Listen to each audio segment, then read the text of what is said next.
again, welcome to Shed Talk, my weekly magazine video series looking at keeping, breeding and showing of cage birds, with a particular focus as usual on the exhibition style budgerigar.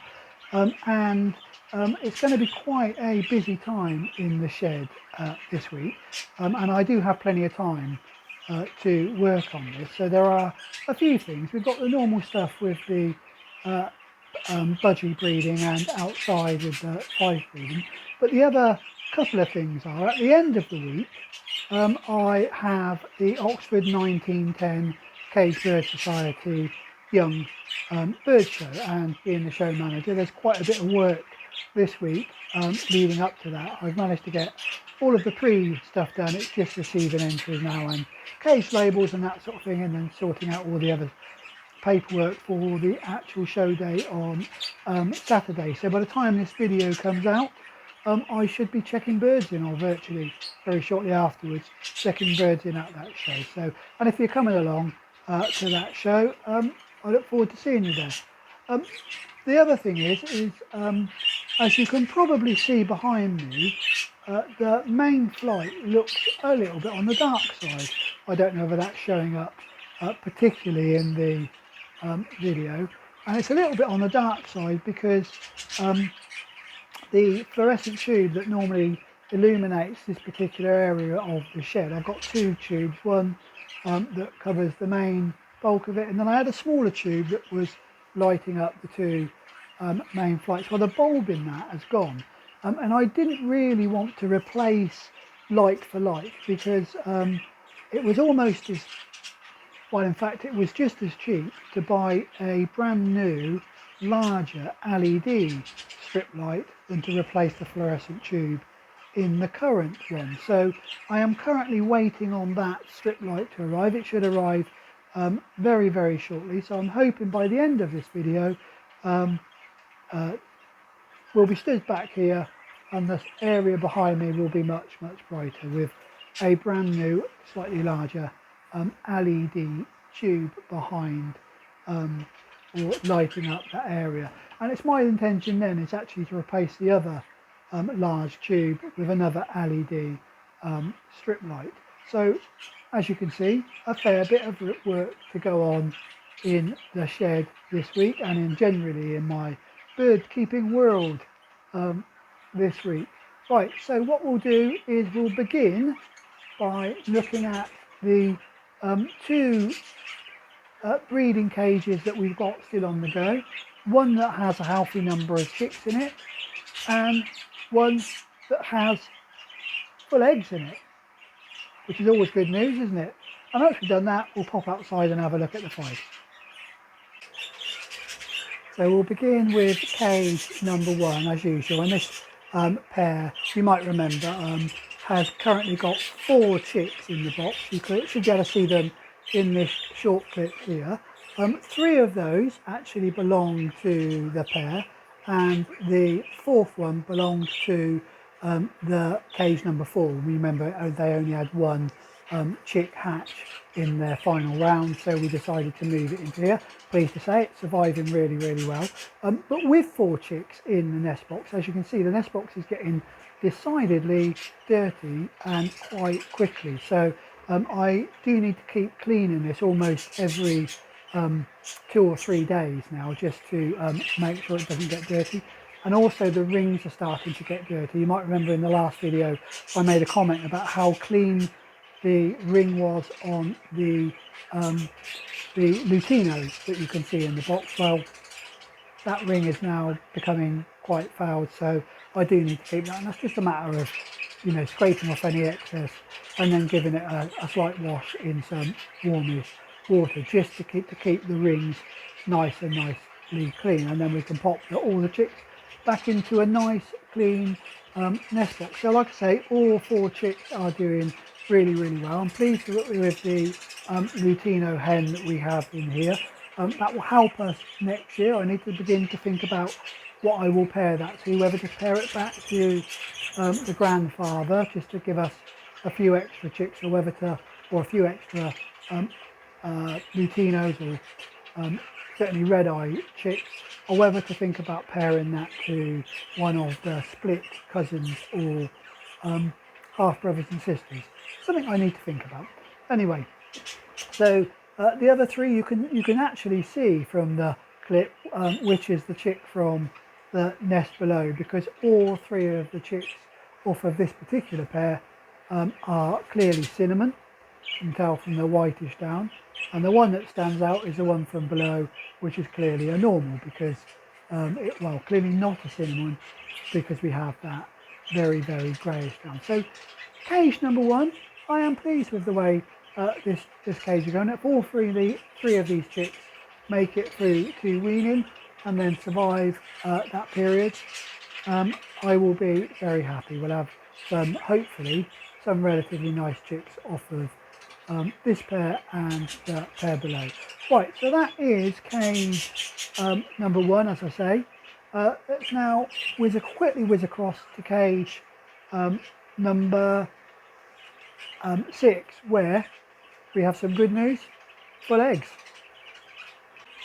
So the second and the last cage we're going to look at in this episode, for the budgerigars anyway, is the cage number 6, which you might remember we were going to split this pair, and as luck would have it, I didn't split them as quickly as I normally do, and the hen started laying again, so I thought I'd wait and just check on how those eggs were looking, given that we've got an older cockbird in this cage, and a cockbird that we wouldn't mind getting a few more youngsters off us. And I'm really pleased to say that the hen has so far laid 3 eggs, and at least the first one of those is full, so we will get at least, well, hopefully, you know, we're looking to get at least one chick off of this pair if it hatches okay. And so I am pleased that we had that little bit of luck, that she did start laying before I split, and we've left them, and we may well get some chicks off of this cockbird for one last time, because he is getting on a bit, although I say that most times and then we pop them back in and they seem to give me an extra round. But anyway, right, so that is cage number 6, 3 eggs, first one definitely full, so another bit of really good news. What we'll do now then is we'll pop outside and have a look at how the Fifes are getting on.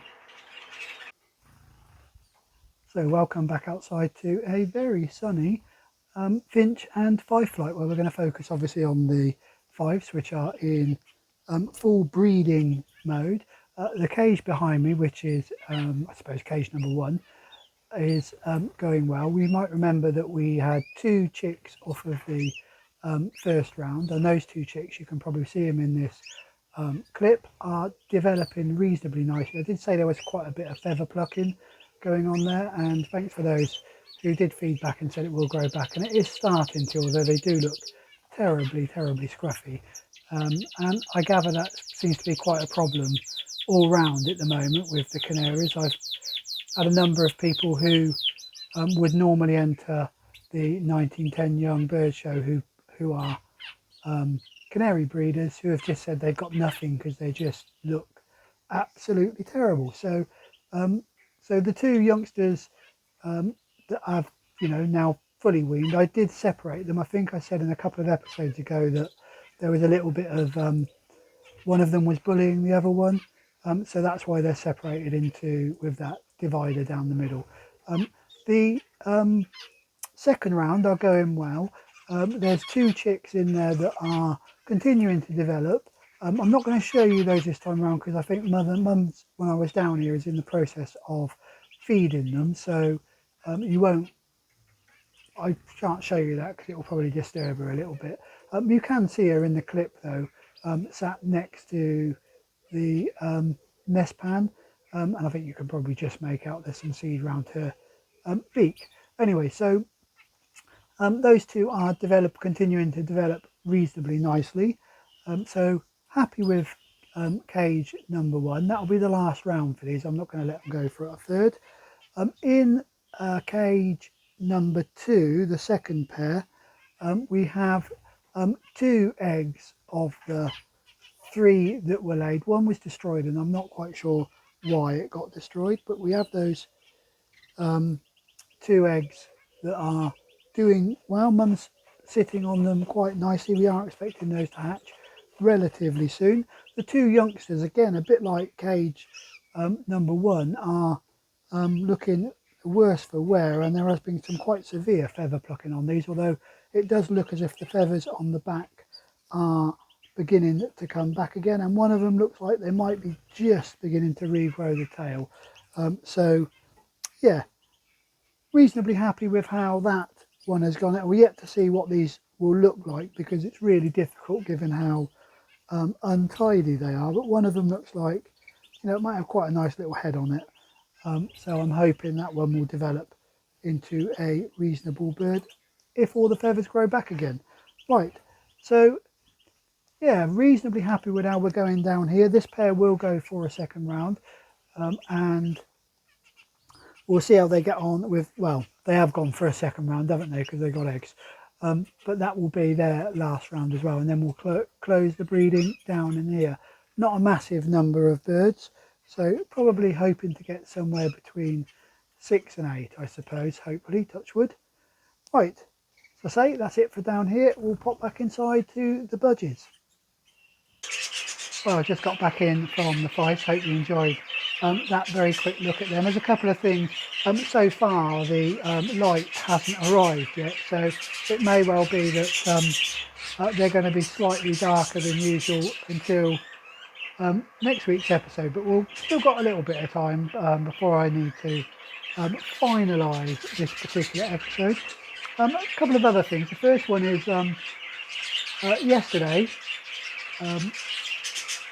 We stopped having water about 12 o'clock midday. Thames Water needed to fix a leak, so they switched all our water off. And I've been without water now for about 24 hours.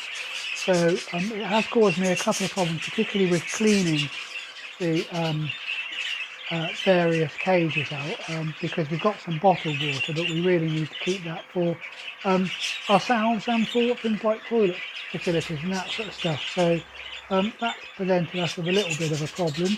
I do keep water in the shed in a small household watering can, which I normally use to fill them up, and so I did have enough to top up all of the drinkers.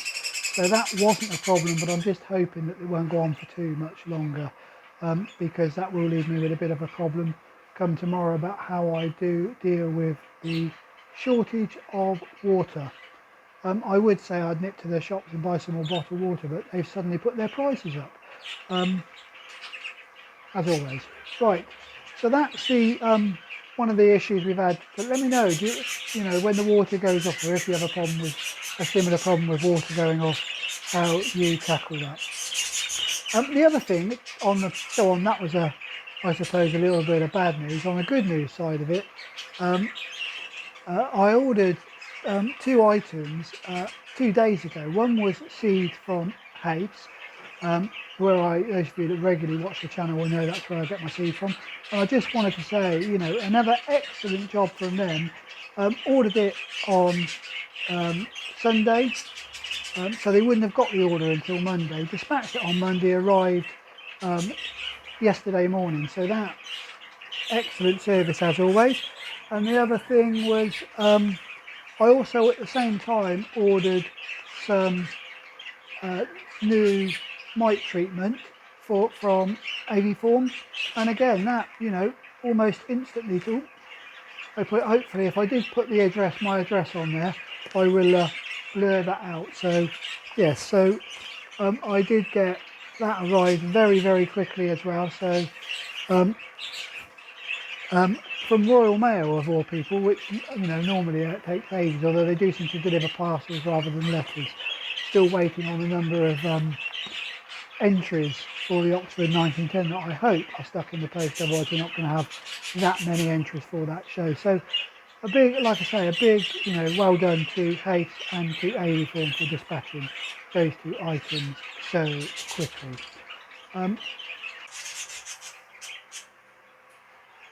Well, unfortunately, the person or the supplier of the new light fitting, wasn't as efficient at delivering it as those who supplied the seeds.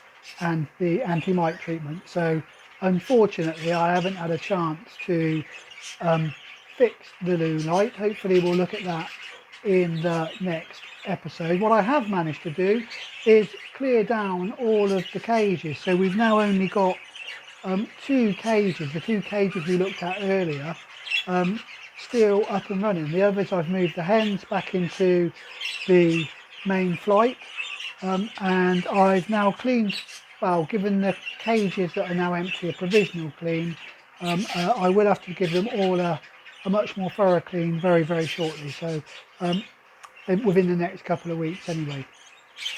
So at least I've managed to get that bit done. So, and I have now almost finalised all the entries for Oxford 1910, but that sort of brings us to the end of another episode. Before I go, as always, a big thank you to all of you who support the channel. It really is most appreciated. I say this every week, but you know, you have lots and lots of channels to look at now. When I started out, there were a few fewer YouTube channels dedicated to bird keeping than there are now. So there are lots now, and thank you for those of you who take the time to watch this particular channel. It is most appreciated.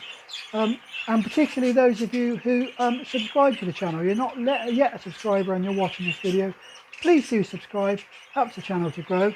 And if you don't want to subscribe, please give the video a thumbs up, and if you are a subscriber, also give the video a thumbs up. And of course, don't forget to comment on this video or any other of the videos that you might be watching. I appreciate all the comments. I do try to respond to them all, and a big thank you as always to those of you who comment virtually every week. And of course I do post the names of those contributors at the end of the video, so do watch till the end if you want to see who it is who are the main contributors. But until then, as always, do stay safe and enjoy your birds.